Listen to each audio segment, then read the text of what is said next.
So ayan, good day sa inyo ang lahat mga toads. Meron tayong i-review ngayon na motor, Honda Beat Fi. So ito na yung latest version na combi brake system, no. So bago na natin sakyan, ikutan muna natin mga toads.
So ayan, kasi kasalukuyan tayo nakupo dito sa Honda Beat FI, the new version, CBS or yung premium. Ganito yung itsura natin kapag nakasakay tayo. So ang height natin ay 5'7".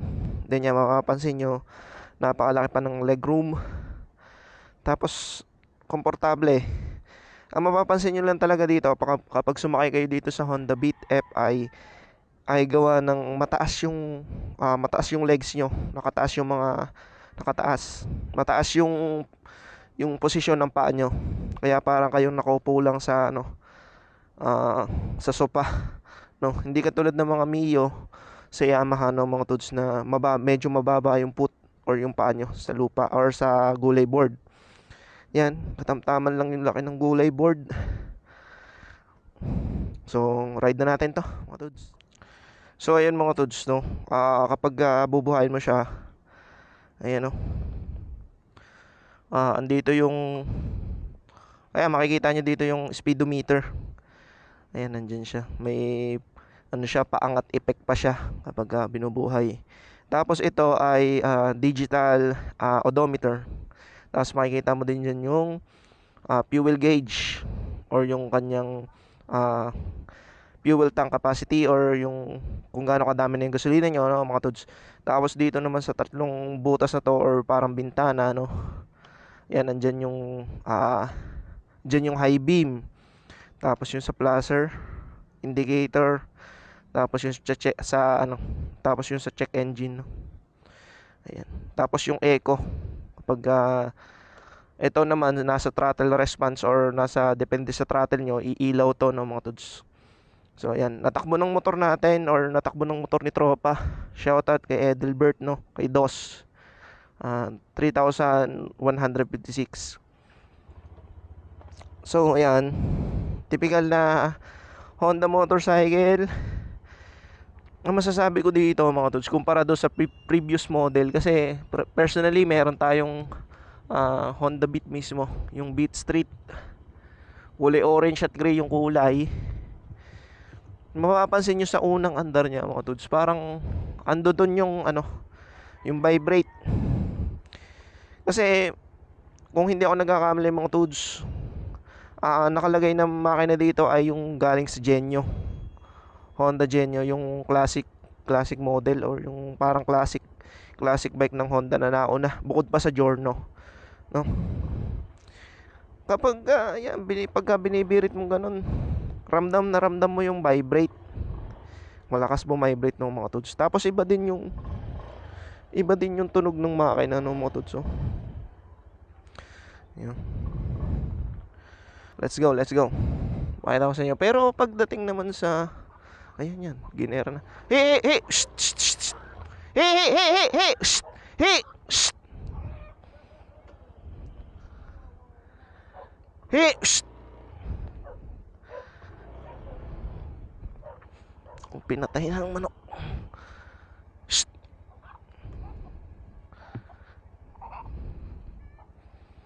Aso namin yun, 4 na piraso. Ang problema dito, ang pinaka parang naging lang niya, pagkakaiba sa previous model, ayun nga, yung siya, bago yung engine niya kumpara sa dating model na nakabase pa yung, alam niyo yung Beat version 1 na yung bilugan, yun, doon galing yung makina ng version 2. Itong version 3 niya, mga tuds, ito kasi version 3 na kung tutusin. Ang pinagkuhanan ng makina nito, mga tuds, Genio.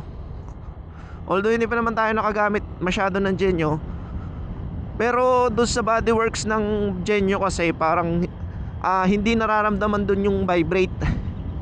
Kasi kanya-kanyang platform yan, mga tuds, so kung tutusin. Baka nga same chassis lang sila ng Genio, no, mga tuds. Kasi yung Genio natin ng Honda is phase out na.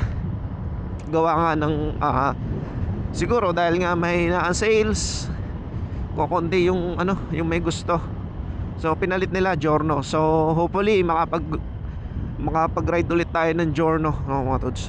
Bunutin muna natin yung sandata natin. bago tayo magpaliko-liko dito. Laki ng dilim oh. Yan. Napakalaking bagay din ng mga ano niya dito, bulsa, no mga tods. Sa handling mga tods, talagang panalo lagi yung mga gawa ni Honda eh. Stable na sa corner, walang mga ano yun, alam mo yun, yung matigas ang suspension na problema. Yun talaga ang nagustuhan ko sa Honda eh. Tapos yung makina mga tods, yung sinasabi kong vibrate, pagka ganito nakabilis, yan, mga 60 kilometers per hour, napakatining na kanyang makina, ano. Tapos ayan, pag halimbawa titigil kayo, meron siyang lock yan dyan. Yan, kaya naman ng isang kamay, ano, para hindi umisod. Mag-gloves din lang muna tayo saglit. So sa pagbubukas naman ng seat, yan lang. Hindi na yung katulad dati na sususian mo pa dito. Ngayon nandito na yung lalagyan niya na ng pambukas ng seat. So napakaluwang din ng compartment. Kasyang-kasya yung mga tsinela, sapatos. Yung sapatos ko na to, inilagay ko dito kanina, kasyang-kasya. Pakaraming may lalagay. Yun din ang gusto ko sa ano eh, sa mga Honda motorcycle. Ang laki nila maglagay ng mga utility box. Kung mapapansin nyo mga tods, kaya naman sabagay yung una-unang version naman, talagang nasa footboard na yung battery. Ito, nilagay nila sa center. Ayun o, yun ang butas niyan eh. Hindi ko lang din sure kung mahirap to tanggalin or sa Genio kasi dati napakahirap tanggalin ng ano nito.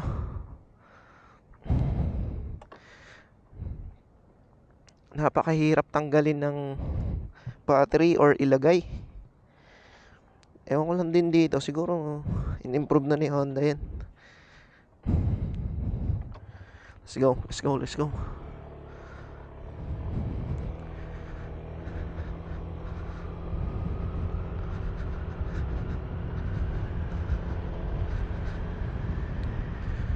Sa arangkada mga tods, napakabilis. Masasabi ko mas mabilis to. Ayan o, pag dumadaan sa lubak ko. Ang ganda niya, hindi masyadong ramdam. Tapos matutuwa ka sa tires nito. Kung ano yung goma na nakakabit sa Honda Click, yun din na nakakabit dito mga tods. Talagang mas malalapad na din ang nakakabit na mga gulong dito kumpara sa previous model. Tapos tingnan nyo yung ano, ang takbo. Mabilis siya. Oh.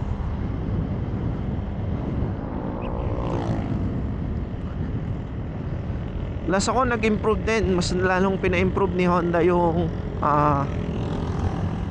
fuel economy nito, no? Kasi talagang napakalupit.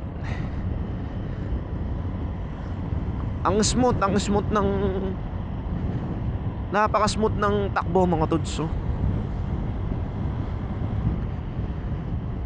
Hindi katulad sa dating modelo mga tods, kung kaya nga syempre pagka nagre-review tayo ng motor, mas maganda talaga magamit natin ng mas bago, yung wala pa masyadong issue, kumbaga, para may room for improvement or may room tayo para makapag-upgrade, no? So, halimbawa, ang gamit mo ngayon ay yung Beat Street, gusto mo mag-upgrade, kaya ka nanonood ng vlog na ganito. So may papakita ko sa inyo ng maayos na wala bang aberya na mangyayari. Pero kahit naman tumakbo ng ano to, ng halos libu-libong kilometro mga tods, mga like 50,000 kilometers, walang magiging problema to mga tods, no? Like yung sa dati naping Honda Beat, imagine ninyo, halos isang taon pa lang na nagagamit ko, pumalo na kagad ng halos 30,000 kilometers yung natakbo. Kasi dito sa lugar namin sa Batangas, no, jowa ko nagtatrabaho sa Nasugbu, Walter Mart na Nasugbu. Tapos dito siya umuwi sa Balayan. So araw-araw hinahatid ko yun, balikan, back and forth, umaga, hapon, balikan. Kaya imagine niyo din na ano din, sagad-sagad din or persado din yung makina. Kung katulad ko lang din na marunong talaga sa automatic, no, talagang tatagal. Marunong ka mag-maintenance, marunong ka marunong ka magpatakbo ng maayos sa mga scooter, hindi ka agad matatangos. Kasi sabihin ko sa inyo mga toads, yung PNMS ko yung aking motor ay nasa 25,000 kilometers na. Noon hindi pa napalitan ng belt, ng mga panggilid, bola, hindi pa nalinis, pero yung makina or yung takbo niya hindi naman nagbabago. Depende na lang siguro kung halimbawa nalusong sa baha. Yun lang naman ang kaso sa CVT sa mga automatic na motor, kasi meron niyang ventilation sa loob ng CVT or sa ilalim ng crankcase na CVT, na kapag napasukan syempre ng tubig, mag-iiba syempre ang takbo nun ng magkakaroon na, dyan napapasok yung dragging. Pero yung sa dragging naman, para sa akin nasa riding habits na din yun mga dudes. Diba, mo nga ngayon ko lang ulit kayo nakisama dito sa vlog ko. Mo meron na ditong meron ng stoplight dito sa crossing ng Balayan, Batangas. Ayos din. Grabe din kasi tinatraffic dito So ayun yung Walter Mart. Yun lang talagang masasabi mo dito mga toads po.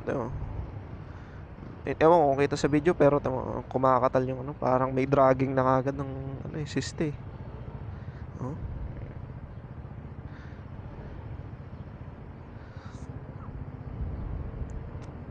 Ganda din dito, nilagyan nila ng power outlet.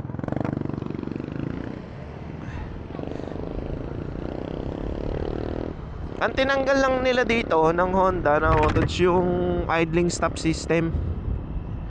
Kasi yung Beat Street na premium dati, yung combi brake din na katulad nito, may idling stop yon. Dito nakalagay. Ito hindi na nila nilagyan Ewan ko kung bakit hindi na nila nilagyan. Siguro dagdag na lang yun. Dagdag maintenance din kasi pagka nasisira yun mga toads, no? Ano kaya meron?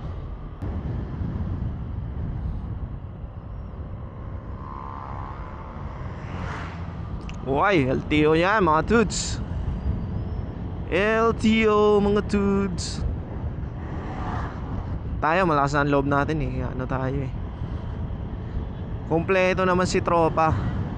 Nakuha niya to nakuha niya yung motor na to last year, 2024. Tama ba? Nito lang 2025 niya nakuha to mga toads. Whoop. Oh, yan ay talaga naman. So ayan pala natakbo. Mahilig kasi magbike si tropa Yan, 3,162. So dadagdagan natin ng konti para maganda-ganda tumakbo.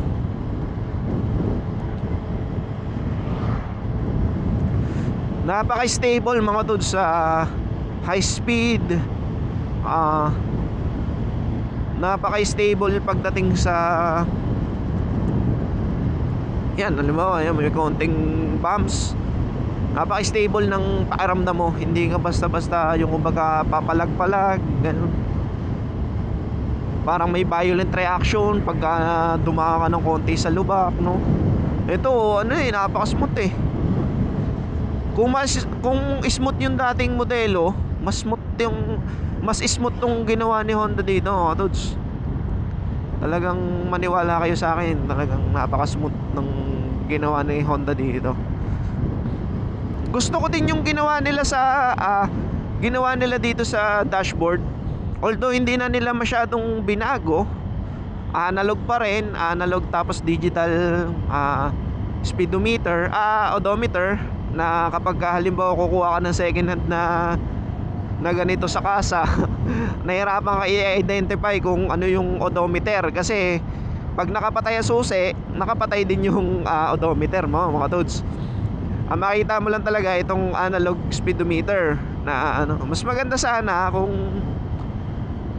kung ginawa na lang din nilang digital lahat.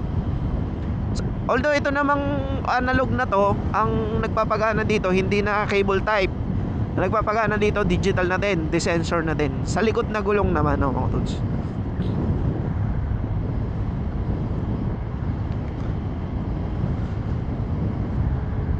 Kagandahan kasi dito sa Honda Beat, yung fuel economy niya, mga toads, talagang masasabi mong napakatipid. Bagay na bagay kasi to sa mga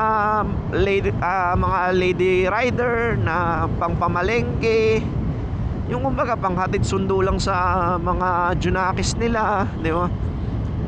Napakatipid. Ang isang full tank siguro ito, kung halimbawa depende din sa kilometro siguro.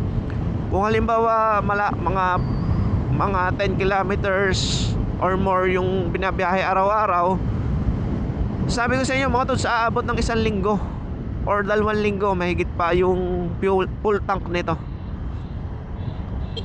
Kung ang gagamit din lang ay mga katulad nila mami na pampamalengke lang, pansundo lang, no? Ito mga toads, panalo din to sa long ride. Kasi bakit hindi ko pa masasabi, kahit walwalin mo to na yan, ibabad mo ng 80 kilometers per hour, eh napakatipid pa rin yan. Hindi yan basta-basta babawas man siguro, papatak ng 45 kilometers hanggang 50 kilometers pagka ganun kabilis ang takbo mo eh. Eh ano pa pagka halimbawa yung chill ride ka lang, no? Talagang siguro abot ng 60 plus kilometers per liter yon.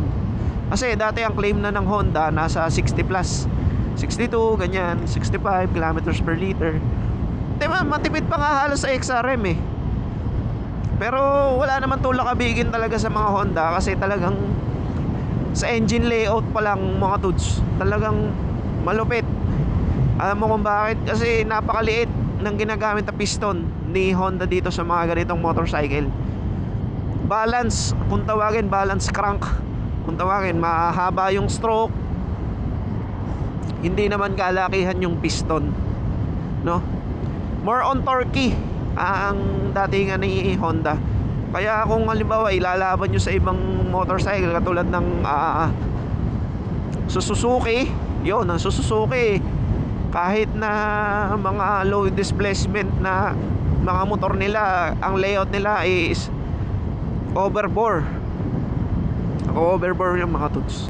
Sabagay, kung halimbawa naman nga na mga ganun lang, sina mami at daddy lang ang gumagamit nito, mas madali nilang maintindihan ng mga toads yung ibig parating ng instrument panel nito. Hindi katulad halimbawa sa Honda Click na marami pang pinipindot, marami pang kalimitan ng iba na nagdadrive, yung matatanda na, malabo na din mata eh, no? Kaya dito mas mas maintindihan nila, mas straightforward kumbaga yung ibig iparating ng instrument panel nito mga toads. Yan, gasolina, odometer para sa sunod na change oil, speedometer, no? Speedometer, napakabilis pumalo. Yan yung dating Honda Beat, oh boy. Para sa tingin ko yung dating Honda Beat, mas etong bagong Honda Beat mas pinalaki, tingin ko lang. Yan, mapapansin nyo yung center stand. Yun din yung nagiging issue ng sa lahat ng Honda Beat, Click, Beat, kasi ang butas kasi nangyayari sa center stand dito mga toads. Nakakabit mismo kasi ito sa nakakabit mismo sa crankcase or sa crankshell ng makina mga toads. So, ang tendency kasi kapag napuputikan or nadudumihan mga toads, syempre pasok na yun sa mga axle, sa mga loob, automatic. Kapag uminit yun, syempre sobrang init ng makina, tas nasa may bandang ilalim pa, ang mangyayari talaga doon, mga ngalawang. Eh, yung mga ganito, may side stand kill switch. Kaya hindi na nagagamit talaga ang center stand. Ito yung mga ring Honda Beat na re. Na isa. Wala na center stand. Tinanggal na, oh. Oh, di ba? Gawa nga na nagiging issue nga. Wala, chill-chill lang si kuya eh. Nag-cellphone pa bigla eh. Sinugot pa yung tawag eh. No? Siyempre, pag halimbawa napakadaling sakyan, napakadaling babaan. Baba mo lang yung side stand mo, good to go ka na. Isang safety feature, pero nakasalang-alang din yung center stand kasi hindi nga nagagamit yung center stand.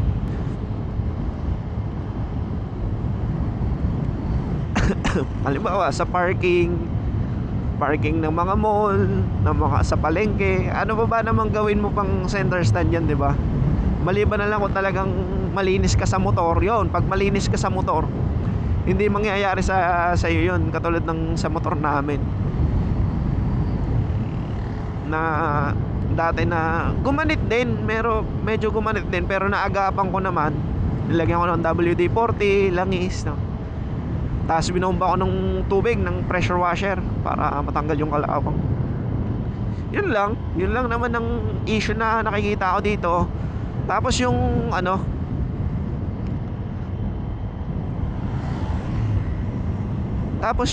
mahirap din dito kasi yung dragging.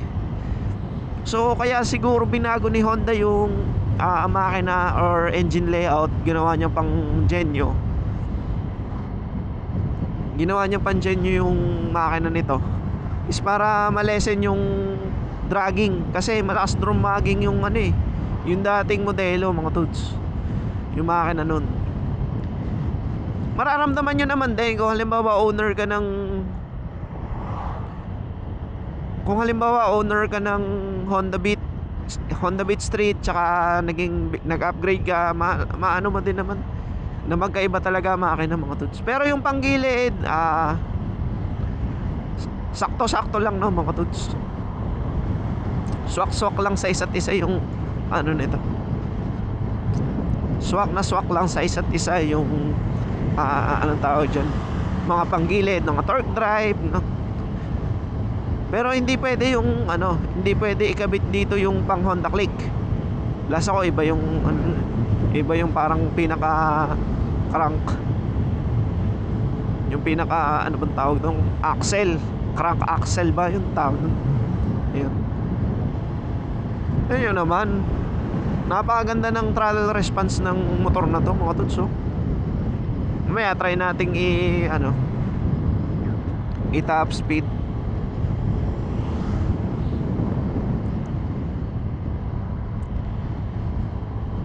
Masasabi ko lang sa under nito, mga tuds, yung vibration kapag ganito nakabilis, ang tining na eh, parang e-bike na lang yung daladala mo eh. Mararamdaman mo na lang yung parang pinaka vibration pagdating sa sa kalsada, yung konting mga lubak, no, uneven surface, yun lang mararamdaman mo sa manubela eh. Pero yung yung vibration dito sa manubela, wala, napaka smooth. Yun nga lang, baka magtaka kayo, yun nga paulit-ulit ko sinasabi kanina pa, na kapag nakatigil or bagong buhay, pag binirit nyo talagang may vibrate, mga tods.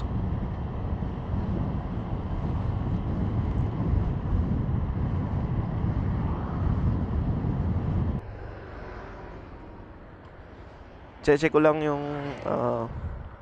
yung camera natin kung pa-function pa ba ng ayos natin. Yun ang nangyayari pag biglang parada ka na lang, tas madumi yung motor mo. Hindi mo na miski i-center stand pa na ganyan, no? Ayan. So ayan, yung dating upuan ng Honda Beat, ayun pa din, napakanipis ng pagkagawa ng upuan niya, no, mga tots. Ayun yung nagiging problema. Yung matigas pa pala, medyo matigas pa pala yung foam nito.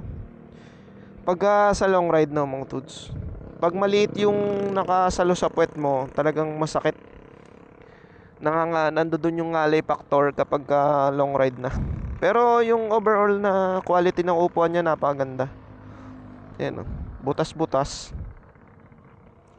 Butas-butas yung upuan niya. Tapos ayan, mahirapan lang siguro yung OBR nyo dito or yung angkas nyo dito kapag sa long ride na, kasi maliit yung upuan niya.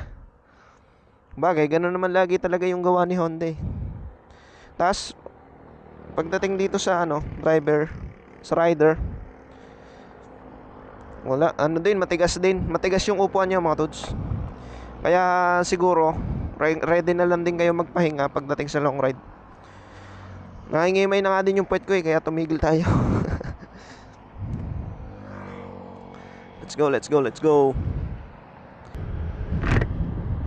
Ang bilis niya mag 60 kilometers per hour. Wala ka nang gagawin ng mga birit-birit na yung typical na ginagawa ko pag halimbawa nag-scooter ako. Yung bibirit hanggang sa maabot mo yung 60. Ito isang mo lang eh. Lakas ng parang pinakahatak niya. Kaya andun na kagad yung 60 na kagad no. Maganda din yung ipinalit nila na side mirror mga tods. Hindi OA. Hindi katulad nung nakakabit sa mga Honda Click. Para sa akin lang mga tods, apaka OA ng taas. Ang taas bagay. Ito ang ganda lang tamang-tama lang. Kitang-kita mo lang yung nasa likod mo. Malinaw. Tapos tamang-tama lang din yung distansya tama-tama yung nagiging distansya ng kasunod mo. Kita mo ng maigi. Yan ang ganda Hindi puro balikat yung nakikita mo mga tods. Talagang maganda din yung pagkagawa. Yung may design din to eh. Hindi katulad nung previous model. Hindi naman na may pagkakailang mas maliit yon kumpara dito. Maganda yung field of view nito ngayon mga tods. Kaya ito for keep hindi to for palit. Ang iba kasi may mga motor talaga na katulad yan, sinabi ko kanina. Pag Honda Click for palit agad yung side mirror eh. Hindi ka mapakalis sa side mirror eh. Sobra ba namang OA ng taas? Sobrang OA. Naalala ko tuloy yung nakaraan sa aking Honda Beat. Kasi araw-araw dito yung biyahe namin. Bahay, papuntang Walter Mart. Ayan na. Pero hindi tayo pupunta ng Walter Mart. Dito tayo pupunta sa may bandang Lian. Ikot lang natin to. Kasi ang ganda talaga ng motor na to mga tods. Talagang kung mag-upgrade ka, naka Honda Beat ka dati na Beat Street, pwede ka mag-upgrade. Upgrade talaga tawag dito. Alam niyo kung bakit? Yung mga bagong features na meron siyang bago ang kanyang instrument panel, bago ang bodyworks, bago yung tawag dyan, yung headlight niya LED na, taillight tsaka headlight LED na, pero yung flasher niya ay incandescent din. Meron na din siyang power outlet. Mas maganda sana kung ginawa na ni Honda yung USB na kagad, USB port na. Tapos kung halimbawa nagra-ride ka, ganitong takbuhan, napakadali niya i-access. Bababa mo lang kamay mo ganyan, no? Pero pag mas safe talaga kapag mas safe din talaga nilagay nila to sa kanan. Para syempre ang iaabot mo na kamay dito automatic is kanan. So for safety siguro, syempre bibitawan mo yung silinyador, aabutin mo si power outlet, magbubukas ka dito, no? Babagal yung motor, hindi ka maaksidente na kung ilalagay mo dito may nililikot ka, nakatingin ka dito, tapos ang silinyador mo tuloy-tuloy, nawawala yung focus mo sa daan. Eh kung halimbawa nakaganyan nga naman, may inaabot ka dito, tapos yan, ang distraction ka, pero yung motor unti-unting bumabagal kahit hindi ka na pumreno, mga tods.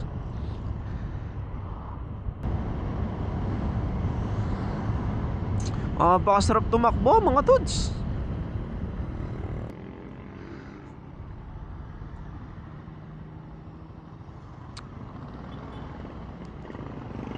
Let's go, let's go, let's go.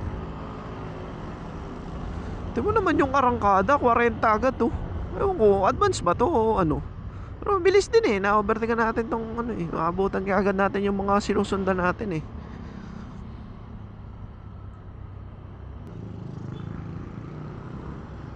Yun yung mararamdaman nyo yung mga, yung vibration niya kapag ganito.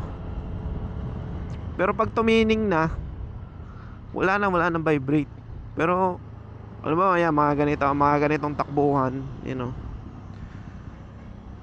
Merong vibrate din pero hindi naman nakaka-bother yung ano niya.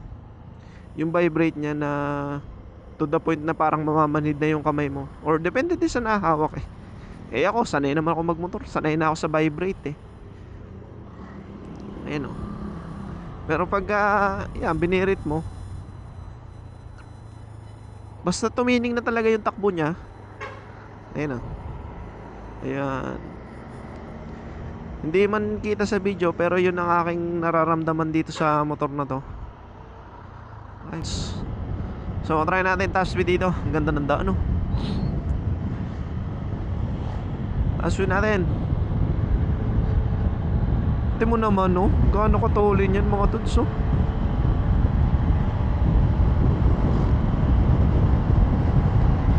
Ano ba naman yan? Napakatulin naman yan mga tuds oh.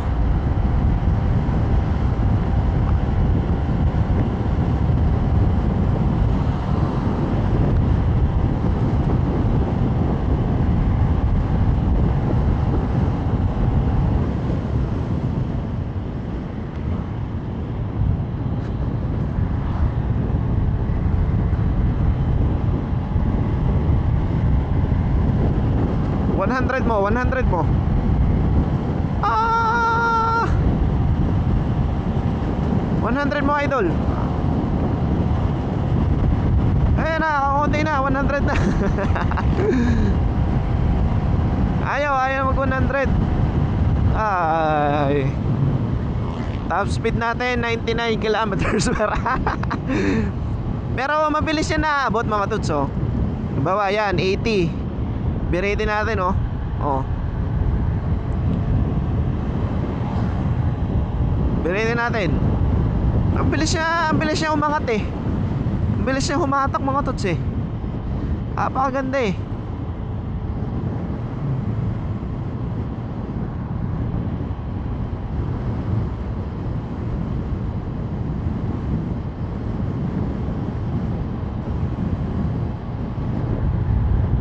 Oo, di ba? Meron eh, ayos eh.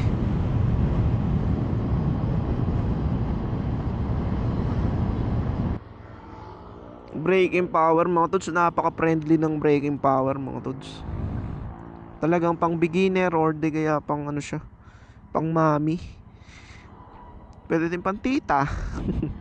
Ngayon ng mami. Ang gear natin ngayon ay Insta360.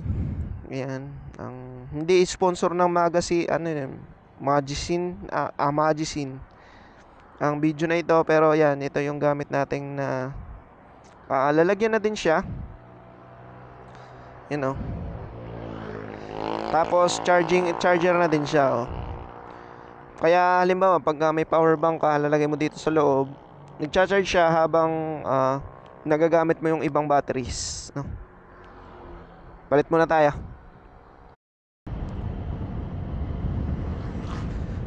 So bago pa man natin to i-give credits ko muna yung napakagandang gulay board nito mga tods, may design no. Tigil muna natin bago natin makalimutan. Ayan, yun yung gulay board nyo. Ang ganda ng texture oh. Ganda ng texture ng gulay board nyo. May design. Tapos pag sasakyan mo, hindi dumudulas yung upo, hindi dumudulas yung yung sapatos mo or tsinelas mo siguro. Kasi nakatapat siya, nakaganyan yung posisyon eh. Ganyan ah, yung pamakas ng, ayan no. Tapos pagdating dito, may design din, maganda din eh. You know. Tapos mapapansin mo dito, meron ding design dito para hindi nga naman ito yung madalas nagagasgas eh pag naglalagay ka ng, ito yung part na yung nagagasgas pag naglalagay ka ng mga kargamento, ganyan. So hindi na nila pinakinis para scratch proof ba kung tawagin. Ang ganda. Tsaka ito, nilagyan din na ng pakaparehas texture para nga naman pag halimbawa ganyan, tatama ng sapatos, no? Ang ganda. Plus point sa akin kasi yung dating modelo napaka-plain ng nilagay nilang gulay board. Walang ka-design tapos napakadulas. Ito hindi mo na kailangan to lagyan ng kung ano-anong pang mattings na napakahirap linisin pag nagtagal yung panahon na nakakabit. Tapos mapuputol pa yung tornilyo. Alam mo yon, yung maglalagay ka ng mattings tapos may mahabang tornilyo. Tapos yung mattings na yun, hindi mo na malilinis yun. Hanggat hindi nasisira yun or napupunit, hindi mo na malilinis yun. Kaya ang tendency, kalawang aabutin ng mga bolts. Pag kalaw ng bolts, hindi mo na makakalas yun. Mapuputol na yun. Hindi mo na matotornilyuhan ng bago yan. Pero ito pare, hindi mo na kailangan lagyan ng ng gulay board, ng mattings. Para sa akin hindi mo na kailangan lagyan ng mattings, mga tods. Apakaganda. Hindi dumudulas. Talagang binago. Binigyang pansin ni Honda yung gulay board nito, mga tods. Tas pinaluwang niya din yung space. Kasi ito, ginawa niyang flat yung sa may chassis. Ginawa niyang flat yung pairings para nga naman may mas maraming mailagay.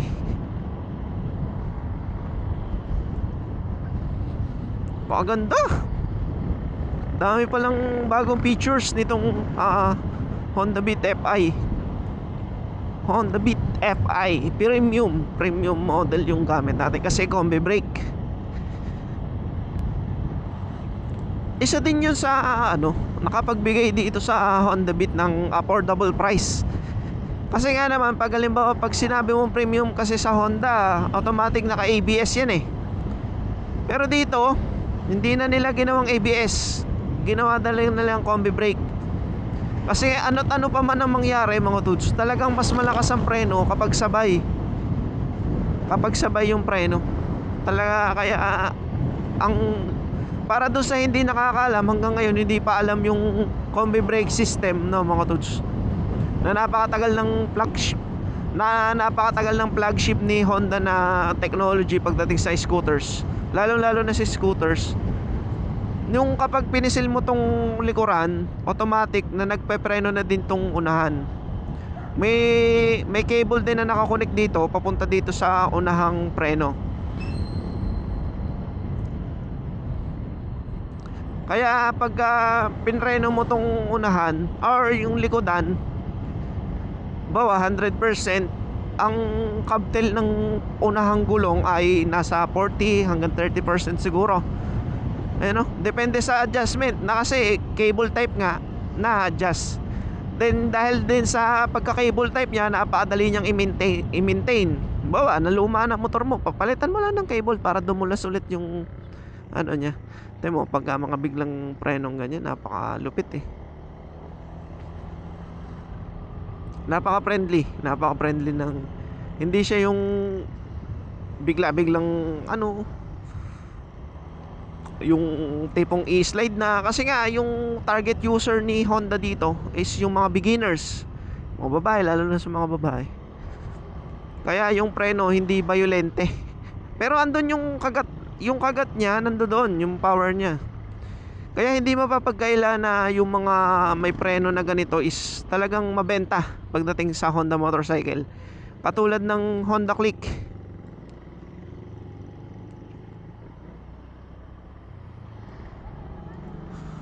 Yan naman kulay blue ang placer.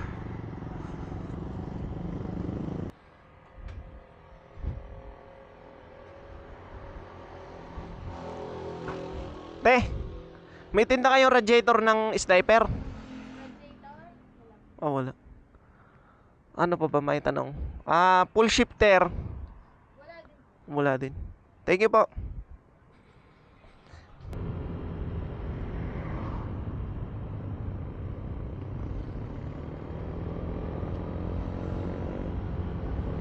Iba na ang trend mga tuds. Iba na ang trend ng motorcycle parts ngayon. Ano na, yung fast moving na ngayon kasi, yung mga katulad ng CVT set, puro automatic transmission na yung yung patok.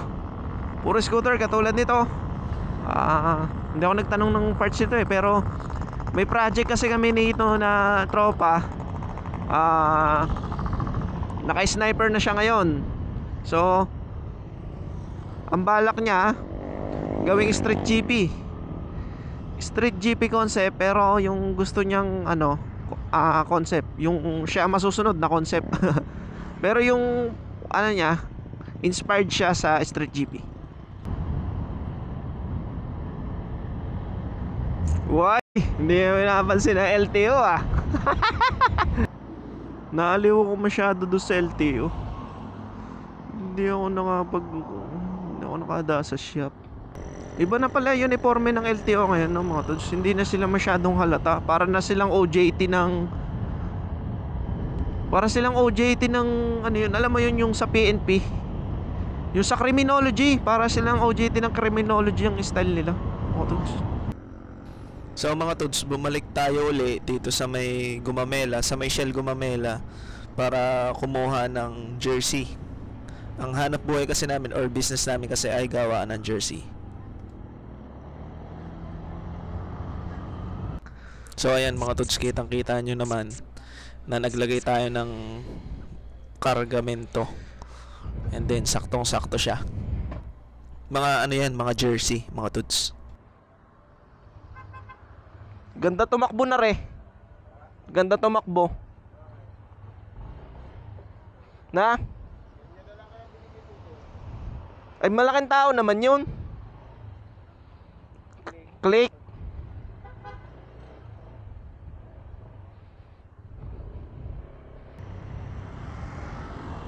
So ayan mga tods, nandito na tayo sa Kalaka.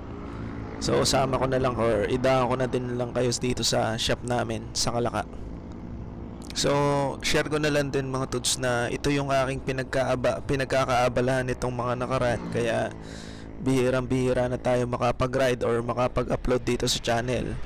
And then nagiging libangan ko na lang din ulit ang mag-vlog kapag wala masyadong ginagawa or nababakante. So ayan, ito yung shop namin. Aray na ako.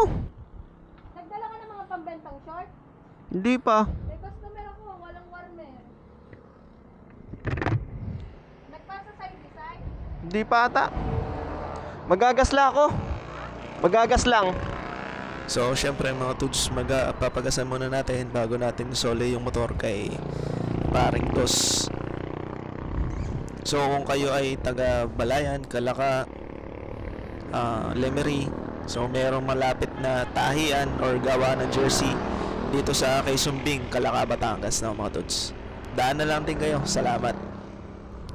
And so ayun, hanggang dito na lang muna yung video natin mga tods. So salamat sa pagsuporta sa ating channel and sa panonood ng video na to. Lagi kayong mag-iingat, ride safe always, and peace out mga tods.